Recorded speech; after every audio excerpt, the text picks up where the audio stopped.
Moloch is a 2022 Dutch supernatural horror film that is currently streaming on Shudder, and this was a patron request.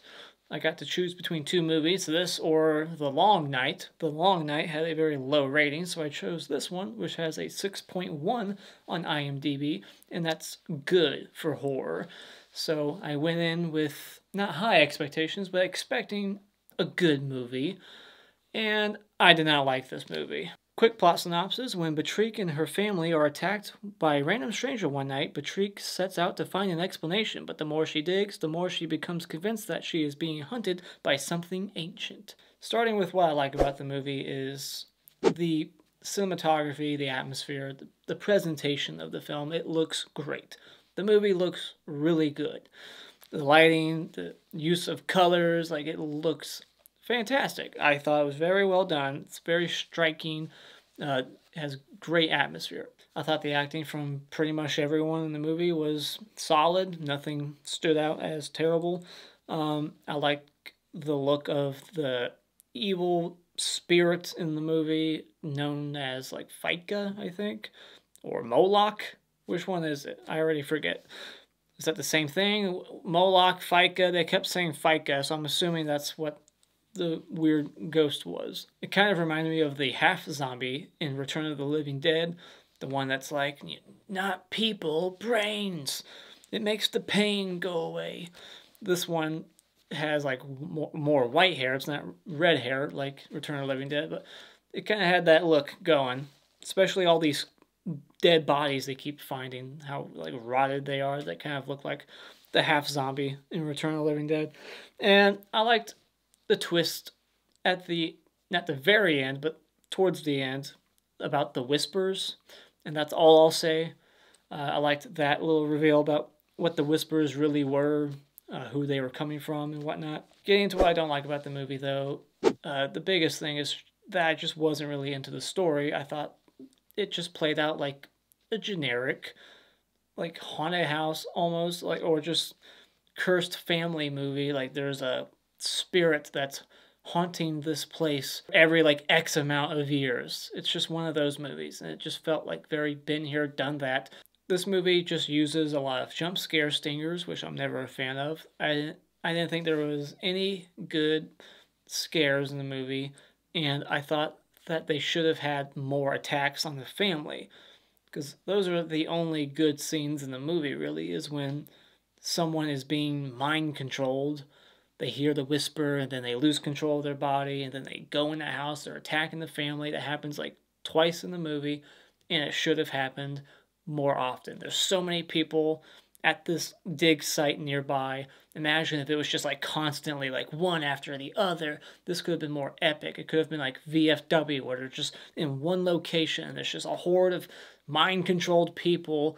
Not too crazy, but just more. We only get like 2 good sequences in the movie. They're very short-lived. I wanted more from this. There should have been a lot more attacks on the family. They have all these people nearby who could get possessed, or just mind controlled or whatever. Same thing, really.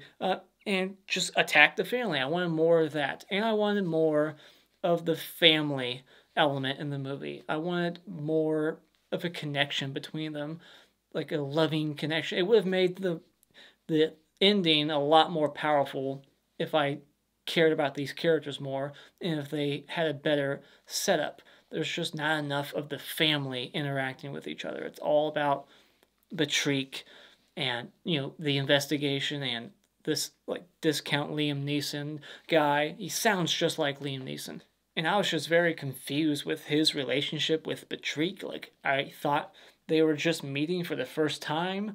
The first time they're interacting with each other, it seems like they're just meeting, but then later they're at the bar drinking. And I'm like, is this just by chance that they bumped into each other? Or did they agree to meet there? Have they been dating? And then all of a sudden they're fucking? Like, it was just all over the place. I didn't understand what their relationship was. And they just bored me as a couple. And lastly, I thought the very end reveal was just so obvious and just generic. Like, you knew it was coming a mile away, and they took like forever to get to the damn reveal. So final thoughts: I thought this was just kind of a generic ghost story that just, it didn't have a strong enough payoff at the end.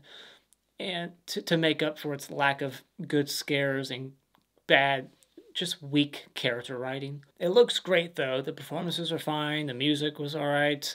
You know, great cinematography, but the story just, it didn't intrigue me. So when it comes to Moloch, I'm giving it 2 out of 5 stars. As for a spoiler discussion, there's not much for me to spoil. Not very much going on. I have one question though, actually. The elevator scene, probably one of the better scenes in the movie. It's all in the trailer.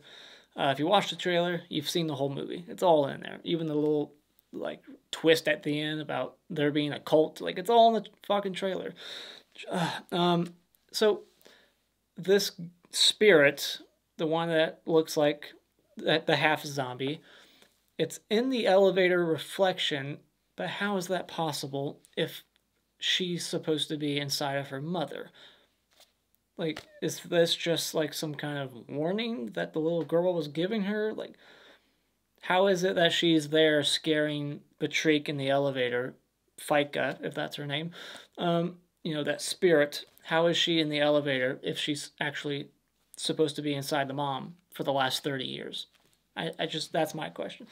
So yeah, but the twist at the end was all right, with like the whispers being all the victims from the past in this family.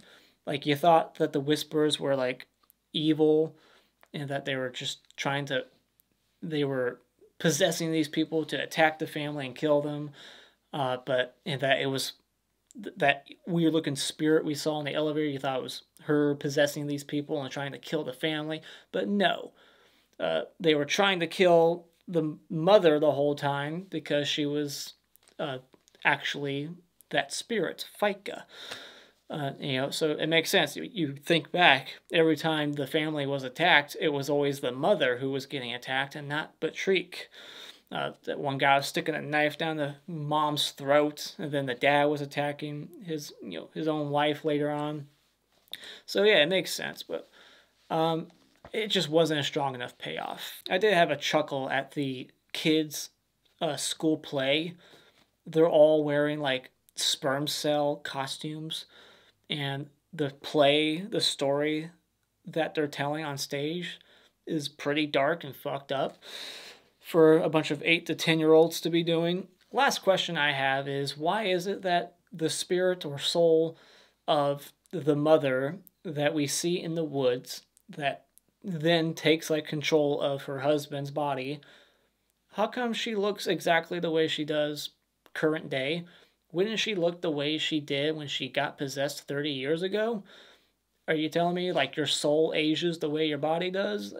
That just doesn't make sense. She should look the way she did 30 years prior when she got possessed, or when her soul left her body, and she's just stuck in limbo now for the last 30 years, and now her daughter is gonna have the same fate. Like, it doesn't make sense that she looks the way she does now, if I'm to believe that she has been in this limbo for the last 30 years. You're telling me your soul ages the same way your body does?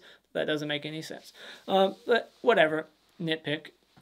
Or you can explain it to me in the comments below why I'm an idiot and how it makes sense. Go right ahead. But yeah, those are my thoughts on Moloch. What are your thoughts on this movie? If you've seen it, let me know in the comments below.